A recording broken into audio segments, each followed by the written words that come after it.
¿Se han puesto a pensar cómo podemos llevar a los estudiantes de ser, digamos, simples consumidores de Internet a convertirse en verdaderos creadores digitales?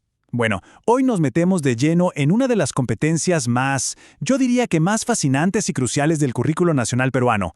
Hablamos de la competencia Crea objetos virtuales en diversos formatos. Vamos a ver de qué se trata y cuál es su verdadero potencial.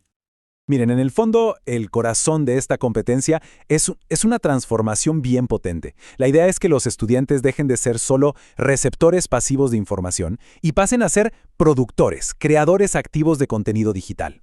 Es, sin duda, un cambio de chip que es fundamental para el mundo en el que vivimos. Y ojo, que no es cualquier cosa. El propio Ministerio de Educación la considera la capacidad más compleja a nivel cognitivo de toda la competencia 28. Y tiene todo el sentido, ¿no? Porque aquí ya no se trata solo de recibir información. El desafío es que la procesen, la sinteticen y con todo eso diseñen y construyan algo completamente nuevo, algo propio.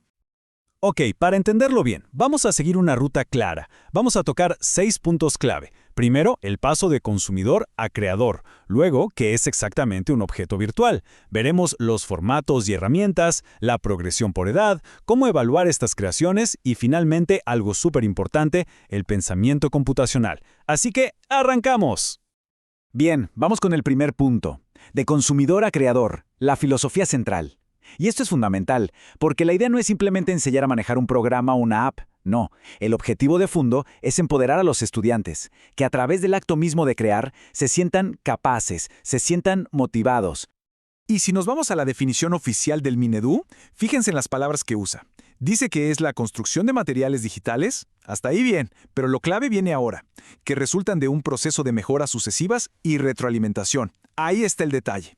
No se trata de ser algo y ya. Es un proceso, es dinámico, con idas y vueltas, y además conectado con su día a día, con su contexto escolar y cotidiano. Muy bien, segunda pregunta importante.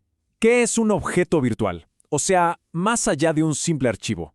Porque la respuesta, como vamos a ver, es mucho más profunda que solo un documento guardado en la compu. Hay toda una intención pedagógica detrás. Para que sea un objeto virtual pedagógico, tiene que tener varias cosas. Primero, intencionalidad, o sea, un propósito claro. Segundo, diseño, la elección de colores, de letras, la organización, todo eso comunica algo. Tercero, creatividad, que significa sintetizar, no solo copiar y pegar. Y por último, que puede existir en muchísimos formatos.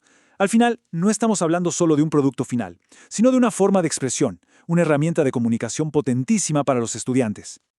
Ok, pasemos a lo práctico. Hablemos de formatos y herramientas digitales, o como me gusta llamarlo, la caja de herramientas digital del estudiante.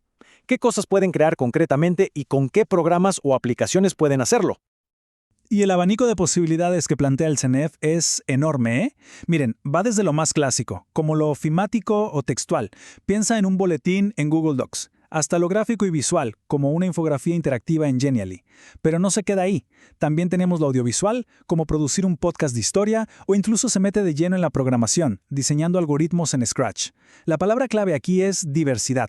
Hay un formato para cada tipo de idea y para cada estudiante. Ahora, un punto importantísimo, la progresión por edad. Es como una escalera de crecimiento. Lógicamente, no se le puede pedir lo mismo a un niño de primaria que a un chico o chica de quinto de secundaria. La competencia está pensada para ir evolucionando junto con el estudiante. Veamos cómo es ese camino.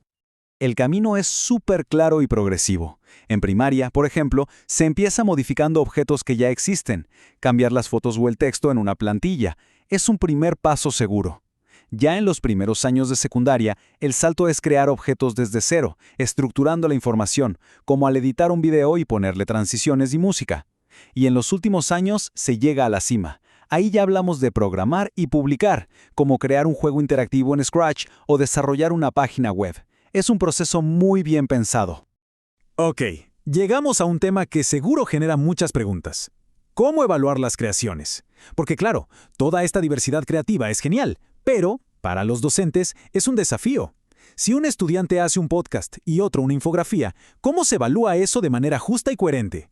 Entonces, ¿qué se debe considerar al momento de evaluar?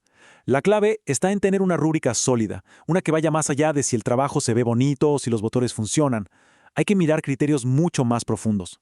Básicamente podemos pensar en 3 grandes pilares para la evaluación. El primero, síntesis y contenido. ¿El objeto realmente resume y explica bien el tema? ¿Se nota que hubo un dominio del contenido? El segundo pilar es la estética y la funcionalidad. Es visualmente agradable, se lee bien, los elementos interactivos hacen lo que tienen que hacer. Y el tercer pilar, que es crucial hoy en día, el respeto a la propiedad intelectual. Es decir, ¿el estudiante cita sus fuentes correctamente? Esto es fundamental porque no solo evaluamos conocimiento y técnica, sino también formamos en ciudadanía digital. Y con esto llegamos al último punto, el pensamiento computacional. Y este es, en muchos sentidos, el objetivo final, la meta más grande detrás de toda esta competencia. Porque esto es mucho más que hacer cosas en la computadora. Es la puerta de entrada a una de las habilidades más demandadas del siglo XXI. Hay que entenderlo bien. Esta capacidad es el punto de entrada para enseñar robótica y programación dentro del currículo. No se trata solo de que hagan presentaciones bonitas, no. Es la base, el cimiento sobre el cual se construye el pensamiento computacional. O sea, esa habilidad para descomponer un problema, encontrar patrones y crear una solución paso a paso de forma lógica y ordenada. Y que no quede duda, esto no es una interpretación nuestra. El propio CENEF, el Currículo Nacional, lo dice con todas sus letras: programar secuencias lógicas. Está ahí, escrito. No es un agregado, no es algo opcional, es parte central de la competencia. Y aquí es donde todo hace clic, ¿verdad? Cuando vemos a un estudiante usando bloques lógicos en Scratch o programando un kit de robótica, quizá pensamos que solo está jugando, pero no. En realidad, está desarrollando esta capacidad específica. Está cumpliendo con uno de los requisitos más avanzados y a la vez más fundamentales de todo el currículo. Entonces, para cerrar, la gran pregunta es: ¿cómo se transforma el aula cuando cada estudiante es un creador? Porque al final, de eso se trata. Crear objetos virtuales no es una clase de computación, es una competencia que tiene el poder de cambiar por completo el ambiente de aprendizaje, de convertir el salón en un espacio de innovación, de participación activa. Y esa pregunta final queda para la reflexión, ¿no? Imaginar cómo sería esa aula, ese es el verdadero desafío y la gran oportunidad.